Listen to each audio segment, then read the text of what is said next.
Hello everyone. Welcome to the Virtual College Fair and thanks for joining us.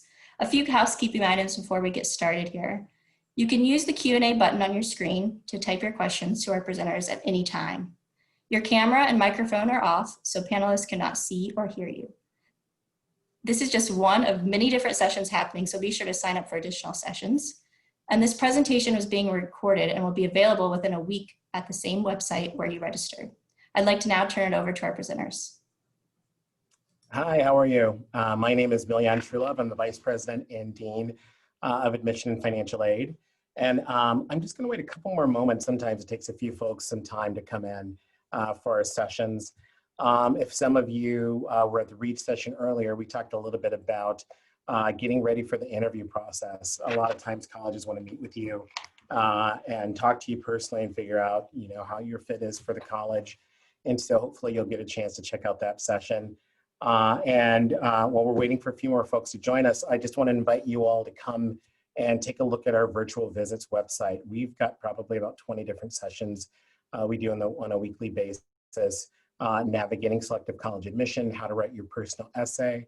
We'll take you to different locations in Portland, and we'll talk to you from there so you can get a good feel of what the city is like.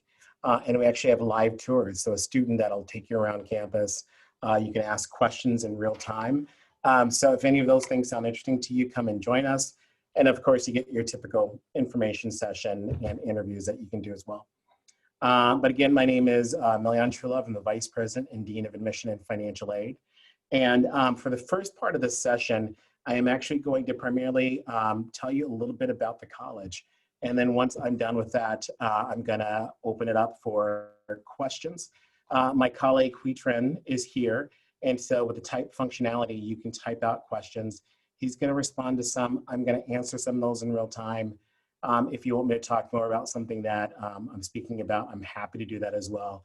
So don't be shy, the more questions, the better. And this makes it really fun and interactive. So I'm gonna begin and I'm gonna just let you know, flip back and forth between my PowerPoint and actually my camera, because I know sometimes looking at a lot of slides is kind of boring.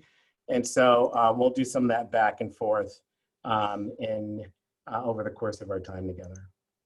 And I'm gonna share the slides.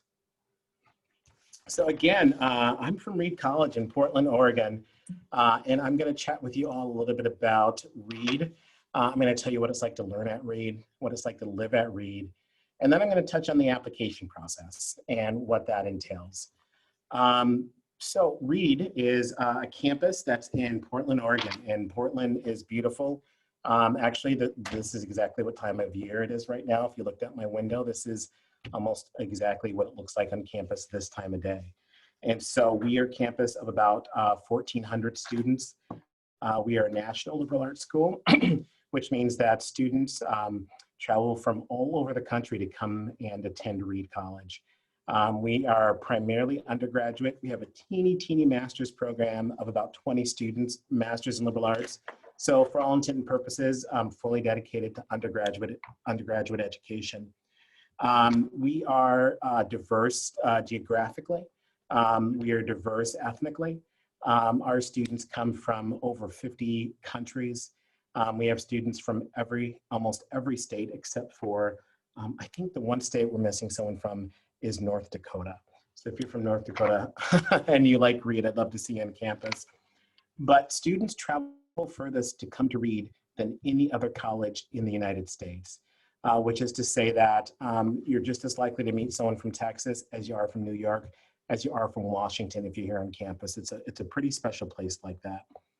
The campus is green, just like what I'm showing you now. Right through the middle of campus, we have a beautiful canyon. And so this is what daily life is like. Many of you would cross this bridge to head to your classes every day. And you would walk into Elliott Hall, where if you looked a little to the right behind those trees, you'd see my office.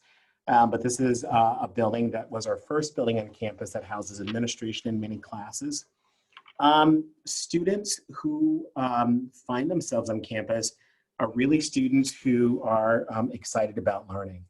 One of the things that I often tell people is if You are a student who's been in a class and your teacher's talking about something really interesting, and you find yourself thinking about it so much after class that you go and maybe you do research about it, or maybe it's connected to something else that you've talked about in a completely different subject. But at some point in time, you find yourself back in that classroom with that teacher, asking a little bit more about that topic, a little bit about that subject, just because you've been so curious. That type of intellectual curiosity and engagement means you might be a really good fit for Reed. This is a place where students love learning. They love talking about the ideas that are presented in class, and the things that you talk about in class, you're going to talk about them outside of class. This is a place where you're going to be in the cafeteria, and the people you're sitting with in the cafeteria might not be people you sat with at high school. They're going to be from all walks of life. And the one thing that brings you all together is this passion for ideas, discussions. That really is the one cohesive bond of all the Reed students who attended. Those who will attend in the future, those who attend now, and those who will attend in the past. Another really special place about Reed, I always tell people, is if you do well at Reed, you will do well anywhere. This is a national liberal arts school, but we are actually produce the 4th highest number of PhDs per capita than any other school in the United States. Other folks that join us on that list, the folks that do a bit better, Swarthmore goes back and forth for 3rd, Caltech, and MIT. These are places where students come, they're educated, and they're incredibly successful afterwards, which means we produce more PhDs per capita than the Harvard and Princeton and Yale, than all the other places. If you do well at Reed, you will do well anywhere. And that is our commitment for you to succeed, and you have the capacity to succeed. This previous picture is a picture of our library at night. This is our performing arts building. And this is our academic resource center. This is a place where you're gonna get support in order to be successful inside and outside of the classroom. So even very successful students also talk to their teachers about how they continue to be successful. Whether or not this is something that you felt you needed in high school, it's something that students really like to take advantage of because of those connections. One really sort of snapshot example of the educational process here. We've got something that's called HUME 110, and this is a class that in which every first year student participates. You'll come and you'll listen to teachers from different disciplines talk about far-reaching topics, and it ranges from ancient Greece, and it takes you all the way up to Harlem in Renaissance time, the Renaissance in Harlem. And it is a course that really teaches you to think about the text in a different way. Rather than reading some of our historical texts as history books, you really read them as a commentary on culture at the time and how you will learn about people at that given time. And so it takes the humanities and turns them into this active experience. One of the things that I think gives you a really great snapshot of how Reed really functions as an institution is something that we call a paper conference. So you move from these lectures to conference. This is a group of maybe 8 to 12 students in a classroom with one professor. You meet 3 times a week and you're discussing the things that you've learned about in those large presentation lectures. And when you write a paper, you actually meet with your professor for an hour. We call it a paper conference. And you write a paper, you give it to your professor, and when you get it back, you might do what I did when I was in high school. I opened up to the back of the paper and I had a grade, and I didn't have to think about it anymore. I was done. I was like, oh, okay, I got it, whatever. I'm good to go. And then, sometimes they had narrative comments, sometimes they didn't. When you get your paper back, you'll look at it and it'll be marked up, with red all over it, or maybe it's blue. But you'll have a ton of comments in the margins, on the back, and you're not going to find a grade. And that is intentional, because when you sit at that paper conference, the goal is to learn, not just to work towards a grade.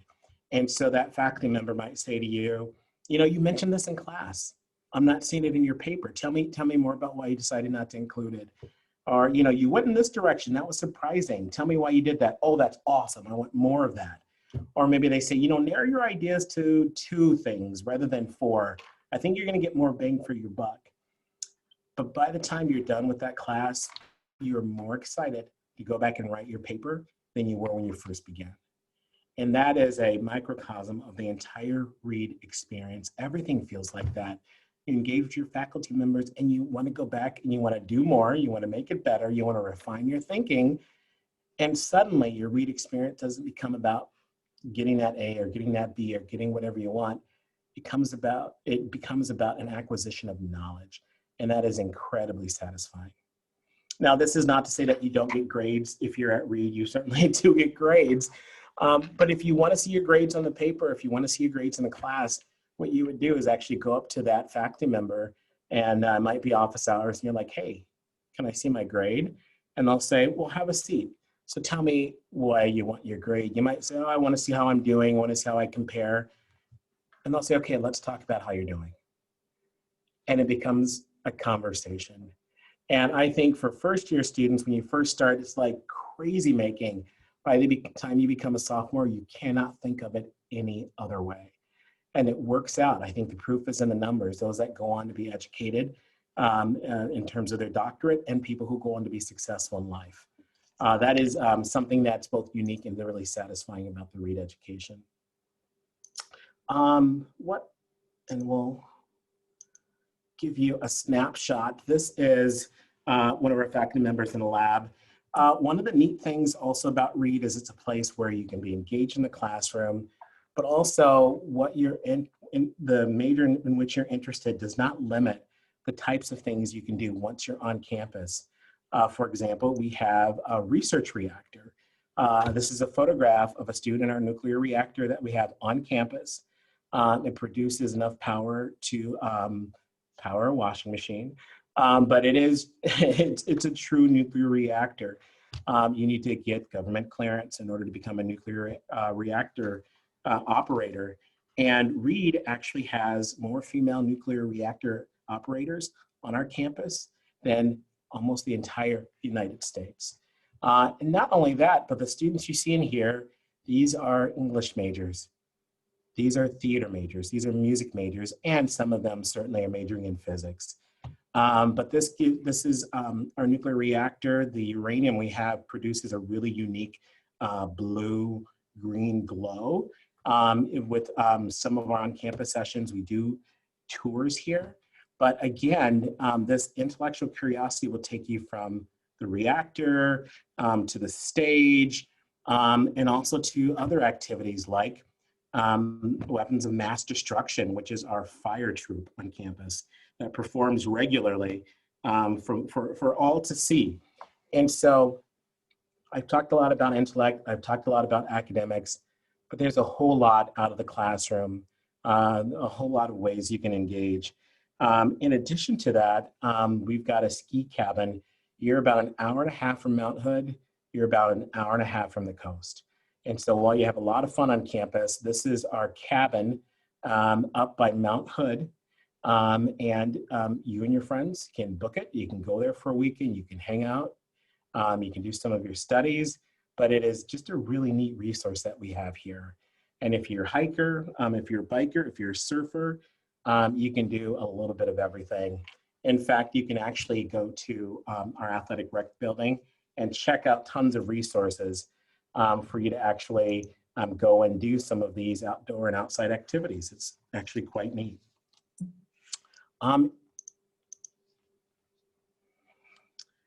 One of the things that's particularly special about Reed, a lot of folks don't know this initially, but Reed is a place that actually, we don't have NCAA Division III sports. And I know you're gonna hear about sports on a lot of campuses. Doesn't mean you're not active. We have a baseball team, we have a soccer team, but there is no activity at Reed that is exclusive. So anything you want to join, you can join. It makes this a very different place. And just because we don't have NCAA Division III NCAA sports doesn't mean that if you're an athlete, that this is not a good fit for you. About half of our students were varsity athletes in high school. But it does put a different focus on the type of activities that you take part in. That inclusivity stretches from joining the basketball team to cheese club, to the biking co-op where you can go and get your bike repaired. So anything on campus you want to do, you can do. In fact, what students do is take all the organizations and they vote on which of those organizations has sponsored or supports them. And and that's how the clubs get their sponsoring. That's how they get their financial support, is you actually decide how much support they should get. And I used to think, oh my gosh, it's a competition for money. And then one student said to me, you know what? No, this actually means that folks are thinking about how they're accountable for programming, for the type of things that they do for their students.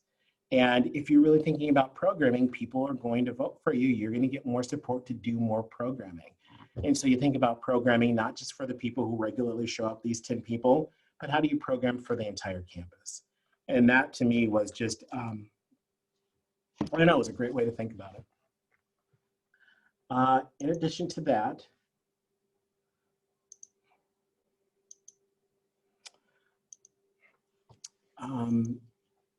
this is a place that's active on campus. It's largely residential. Most of our students, about 80%, live on campus. And if you're curious, this year, we are in person this year. So we have about 700 of our students who are living on campus. We have other students who are living in town. But Reed is doing a hybrid educational system this year. So half of our classes are online, half of are in person. And of those half that are online, about half of those online classes, you could have an in-person component. And of all of those that are online, about half of those classes, and of those that are in person, about half of those offer an online component. And those that are online, about half of those offer an in-person component. So it really truly is hybrid. And what it does is give you an opportunity to make connections to folks who are here on campus and to learn from a lot of people about what we have to offer. We also, like I said, have a lot of folks living on campus, and I'll tell you a little bit more about how folks are living this year, but there's a wide variety of residential halls on campus. No particular building is super huge, so we have a lot of res halls that are a little bit smaller, but that's intended to really build community.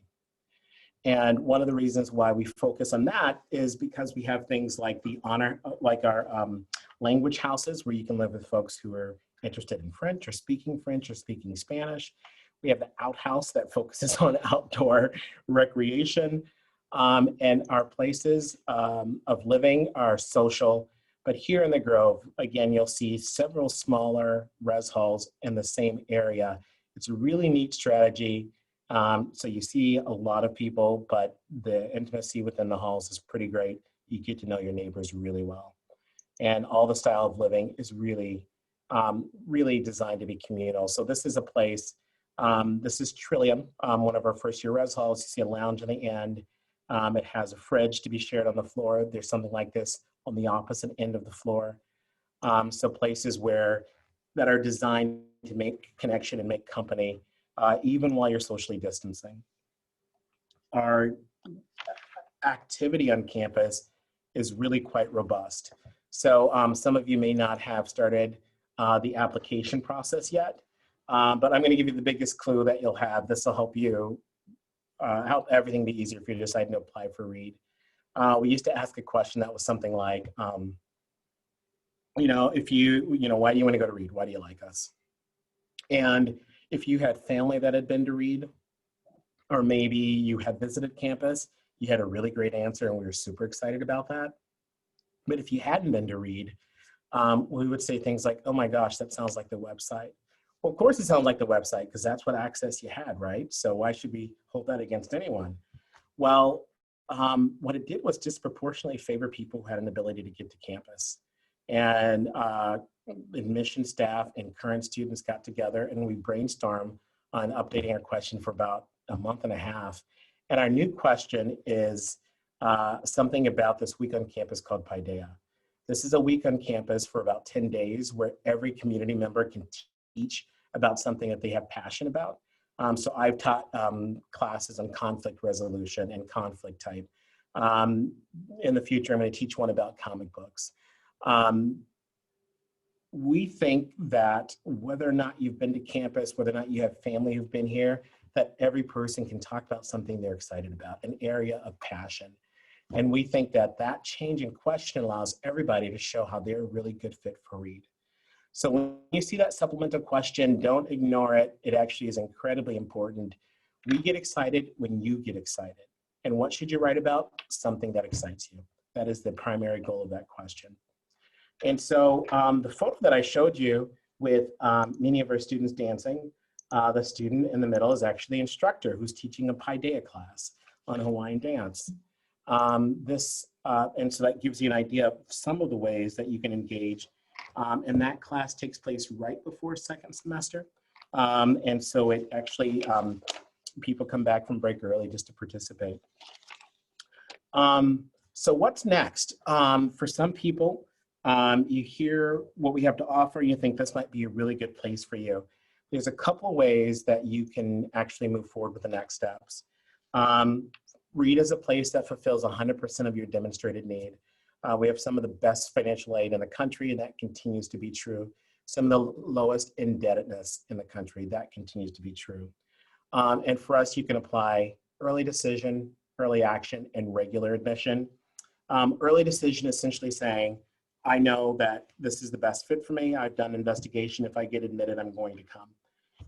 And we encourage you, and this is actually a requirement, to talk to your parents, to your folks about it, whoever your guardians are, whoever your guardian is, or your people, and also someone from your high school. These are two folks that have to sign that early decision agreement in addition to you, because they're also going to ask you some thoughtful questions to make sure that you're ready to commit.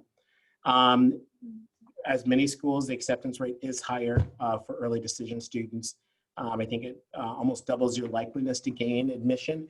And so other students who really want to make sure that they're putting their best foot forward will choose early decision as an option. And both early decision 1 and early decision 2 might be a really good fit for you. The other option is early action. You apply early and find out early, but it's not binding. You're not required to attend if you get admitted. And then we have regular decision.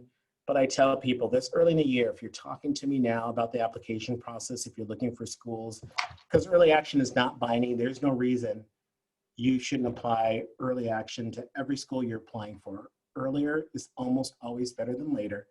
The acceptance rates are almost always going to be better in an earlier admission process than a later one. I have a session called Navigating Selective College Admission, where I give you some of the statistics on how you can make something competitive. And my advice is to people is apply for the earliest process for which you feel comfortable for all your schools. And that's really going to support your part of the process. We use the common application. We use the coalition application. These are things you fill out once and you can send to several schools.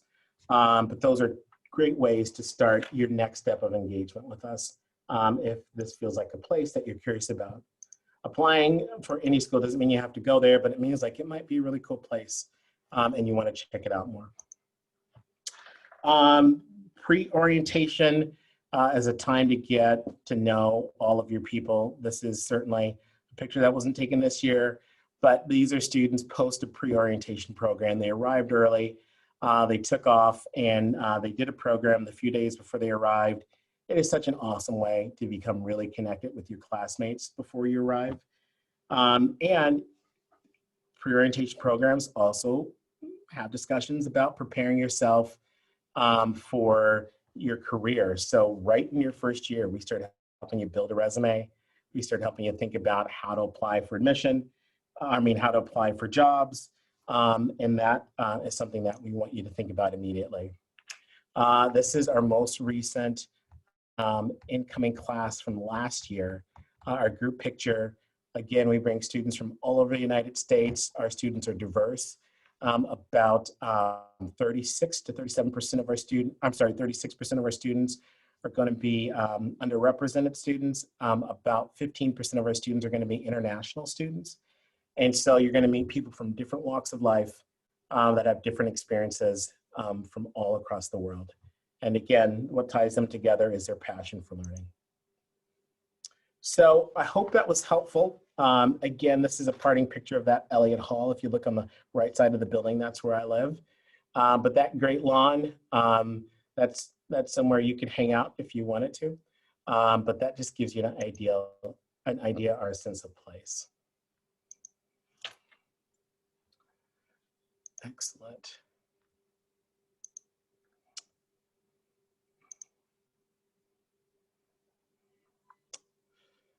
All right. I don't think I'm any longer sharing the screen. And so I'm going to open it up for questions. And I see you have a few here, and we have maybe about 15 minutes if you do have any questions. And so the first is about an education major. Let's see. Oh, so if you're interested in education, and since we don't have an education degree, is there something else along those lines that we might offer, particularly for someone who's interested in journalism? What I'll say is our students take different paths. For some of our students who want to be educators, they might get into education without a formal degree, or they might receive a master's once they graduate. Students who most often are interested in journalism, I find that they often major in political science. In some occasions, creative writing, but it really does fall to some of the investigative practices and some of the points of national interest. And so ICPS, which is an international policy studies program, or political science are two really great programs for people to jump into. Political science tends to be one of our 5 most populous programs here on campus. So I would encourage you to check out those options. If you sat down with a faculty member and asked this question, what they would say is, what do you like to study? What would you like to do? And they would help you scope together a program that would actually help achieve that information, not a contract major, but something that actually, they would help you figure out what major was going to be the best fit for you.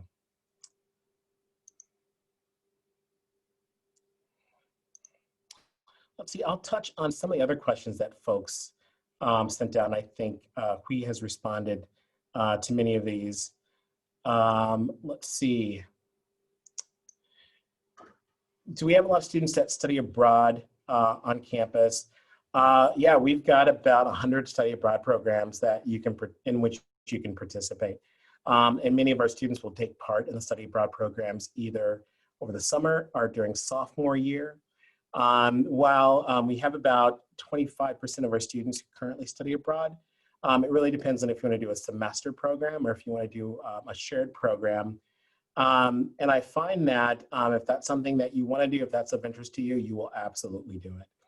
This year is, of course, a bit different for folks who are studying abroad, but typically about a quarter of our students will do that before they graduate.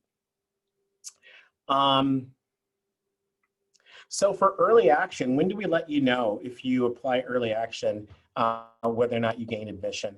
Our early action deadline is November 15th.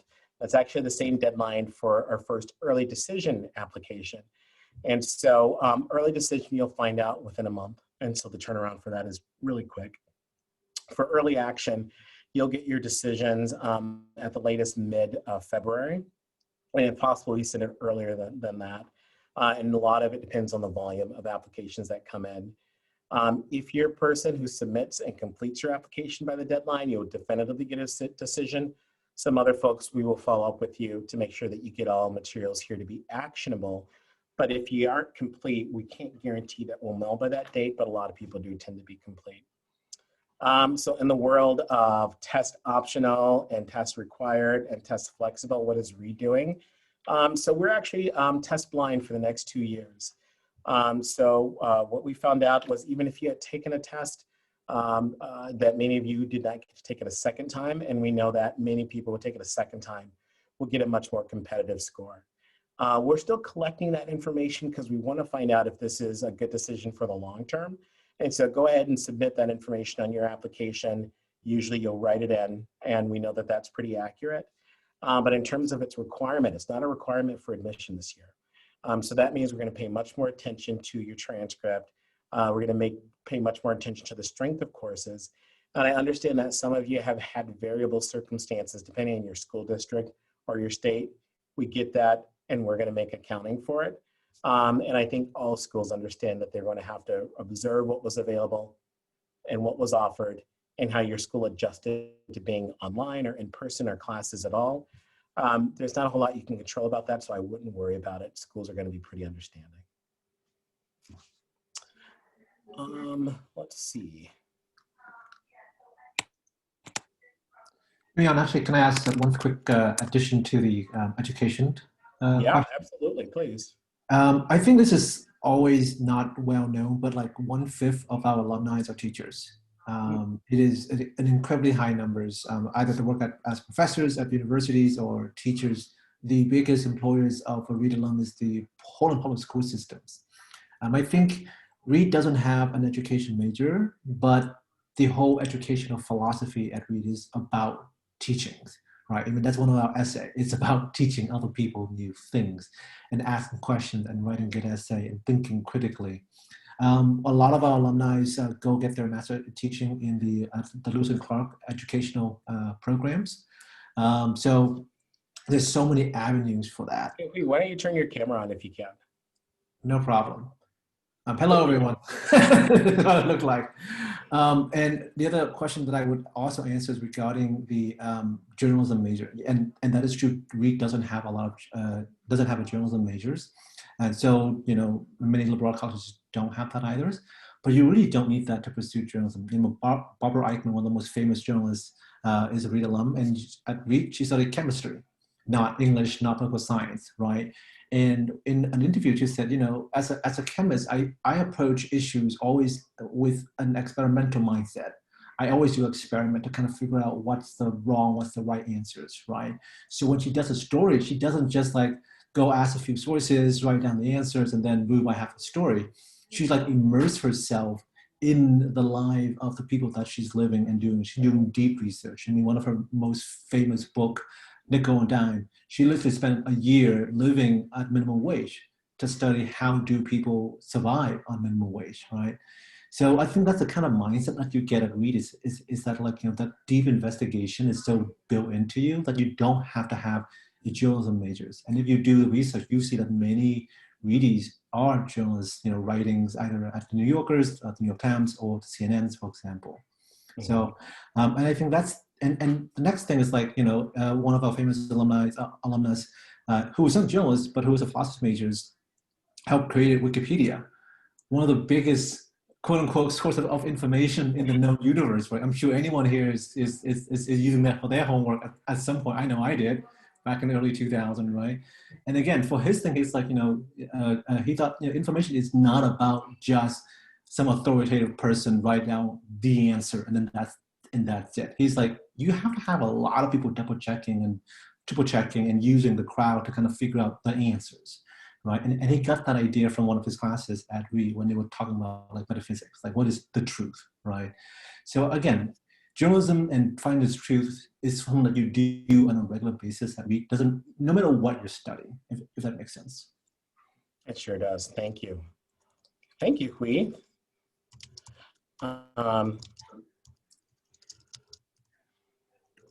I think that Hui's answer was better than mine. So the next question has a lot of points. And the first is, are there opportunities for students to work on campus? Absolutely. We've got a really robust student work program. And so students can work here in the admission office. You can work in the cafeteria. And something that takes it a little bit further are two unique opportunities. Our Senate positions, or elected positions, or paid positions. And so if you're the treasurer, if you're the vice treasurer, those are actually jobs here that are offered here on campus. In addition to that, we have a program that's called SEEDS. That's essentially working somewhere in Portland off campus in the community and actually receiving compensation for that. And so there are a lot of different styles of working here on campus. I'll say in addition to that, and this is a bit different, we also offer apprenticeships and internships through career services. And while not every one of those is paid, some are paid. And finally, when faculty have submitted proposals for grants and research. So if you're doing research with a professor, we have a professor for whom she has a multi-thousand-gallon tank in the basement of the biology building and does really intense research with fish. And part of the grant writing is to help pay for the students who assist her with research, and in turn also are published with the professor. And research is not just limited to the sciences. We have folks who are doing research in philosophy, people who are doing research in English. It really does run the gambit. So those are all ways that you can work on campus. The second question, what type of inclusion and equity programs are available at Reed? You name it. This is a place where we talk a lot about being inclusive, where we talk about making sure that communities have a voice and a place to be. And so you'll find inclusive organizations available through Student Senate and the organizations that I mentioned earlier. But you'll also find a lot of programming that's sponsored by offices, whether it's the Dean of Institutional Diversity, or maybe you're joining the admission office for our college club, where we go out to certain high schools that have fewer resources, and you're actually helping provide knowledge about applying and going to college. And so that happens in many different ways. But if you take a look at our main page on our website, we have a few statements talking about inclusivity, about diversity, and our support of students of color and those of varied backgrounds. And so that is something that we publicly talk about, and you can read more about our statements there. International programs, where can you find out more information? Check out the admission page. We've got a section that's study abroad, and you can look at some of our programs there. There's another page that is the official international programs page. If you do a quick search on the reed.edu page, you'll have access to both of those. You'll learn more about the different programs. That certainly will also be information that you'll probably receive over the course of the application process. And so, let's see, what is Reed doing about inclusion? Sure, we've got about 7 minutes, so why don't you take a couple to share what you're going to share with me. Thank you. So I would also say, you can read our honor principles, which is, very big philosophical, underpinning about what is inclusion at Reed. It's the basic is like treat others the way that they want to be treated. We call that like the platinum rule, and it's really reflected on how students, feel about Reed. I think we're ranked number 7 in the country by Princeton Review for most inclusive communities in the countries. Number 4 for most impact. College campus. So, I think this is really much a place where you're not just going to go do your homework, watch Netflix, and then take a degree, pick up a degree in 4 years. Like you're here to make it different, and other people are feeling the same way as well. Mm-hmm. And if you have your questions aren't published to the whole group, so if there's something specifically that you're curious about in terms of our programming, let me know if there's a particular program you're looking for or certain types of activities. And it is a broad enough question where I could talk about a lot of things and maybe not answer specifically what you're answering among our library of everything that's offered. Can you chat out actually we don't have that function. If you go to our website, we also have a statement on our website for institutional diversity that does talk more about some of our proactive activities. They fall among several buckets. So if there's specifically something you want to know about, please let me know. And in terms of blending majors a la carte, ICPS is, yes, an interdisciplinary program, but we actually have quite a few. And so if you take a look at our website, there's a section called interdisciplinaries, and it talks about some of our majors that pull from different departments. More often, a faculty member will help you think about what program umbrella it might fall under and how you actually select from different classes in order to make that more rich. There are a few students that do what's called a contract major, which is essentially design your own major. It is more rare, but it certainly is an option for students. I think most often what you'll find is what you're offering is actually part of a major. And because this is a liberal arts education, we know that you're not going to be confined just to classes in that program. So it's going to be spread a little bit broader. So the answer is yes, you can do interdisciplinaries formally. Yes, you can do a contract major. And yes, you can also pick up other classes of interest with a traditional major with advisement from your faculty member. And Hui, you had more to add. No, I think you covered everything. I covered all the bases. All right, I think that's most of it. If you have one more question, feel free to chat that out. But I think it's also okay to end just a few minutes earlier. But I'm just gonna say, number one, really good questions. I really appreciate the thoughtfulness that came behind these. And I like the things that you're thinking about. And one of the things that you're gonna find is as you attend more of these, the types of questions you get will sort of become refined.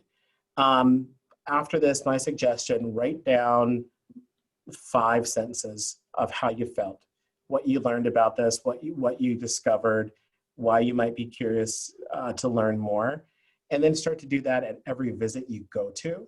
Because I promise you, if you don't do that, you're kind of gonna forget if you liked them or if you didn't like them. And maybe you even give them a rating on a scale of 1 to 5. Then what'll happen is, as you go back and look at your notes, you'll say, oh yeah, that's a school I wanted to learn more about. Let me go to the next thing. But taking those few minutes to solidify your thoughts really helps you manage the college search process and put things where they belong. And you're gonna be so happy you did that. So I hope you found this to be helpful. I enjoyed talking with you all, and I hope to see you at our information sessions. We're gonna get your information that you were here, and then we're gonna send you a note and introduce you to your admission counselor. And I'm gonna hand it over to Christy. Great, thank you very much. That was a fantastic session. So thank you everyone for joining us today. When you close this window, there will be a link to a very quick 4-question survey, and we'd really appreciate any feedback that you can provide us. And this is just one of many great sessions over the week, so be sure to sign up for additional sessions. In about a week, you will get the session recording and we'll be able to find other sessions recordings as well. So thank you again and have a good day.